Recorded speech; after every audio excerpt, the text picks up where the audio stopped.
জানেন কি, মেয়েরা যে সব পরিস্থিতির কাছে অসহায়, কখনো তার পরিবারের কাছে, কখনো স্বপ্নের কাছে, কখনো ইচ্ছের কাছে, আবার কখনো তার ভালোবাসার কাছে। জানেন কি, একটা মেয়ে তার জীবনের প্রত্যেকটা সময় অন্যের জন্য বেঁচে থাকে। জন্মের পর বাবা মায়ের জন্য, বিয়ের পর স্বামীর জন্য, সন্তান হবার পর সন্তানের জন্য। তার জীবনে কোনো চাওয়া পাওয়া থাকে না, যেটা থাকে তা হলো সবাইকে নিয়ে বেঁচে থাকার স্বপ্ন। মেয়েটা পারে না তার ইচ্ছে মতো চলতে, পারে না তার ছোট ছোট স্বপ্নগুলো পূরণ করতে, পারে না কাউকে ভালোবেসে সুখে থাকতে। যদি বাবা মায়ের কথা মতো চলে তাহলে সে খুব ভালো ও ভদ্র মেয়ে, আর যদি বাবা মায়ের অবাধ্য হয়ে চলে তাহলে সে খুব খারাপ মেয়ে। ভালোবাসার মানুষের হাত ধরে চলে গেলে ভালোবাসা মানুষটি তার কাছে খুব প্রিয়, অথচ তার কাছে না গিয়ে যদি পরিবারের কথা মতো চলে তাহলে সে স্বার্থপর, বেঈমান, প্রতারক ও বিশ্বাসঘাতক, তাই না?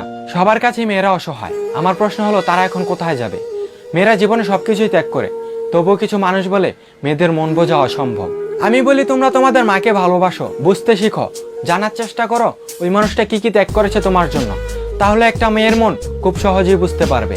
সব মেয়েরা ছেলেদেরকে ঠকায় না, ঠকাতে বাধ্য হয়, কারণ তারা পরিস্থিতির শিকার।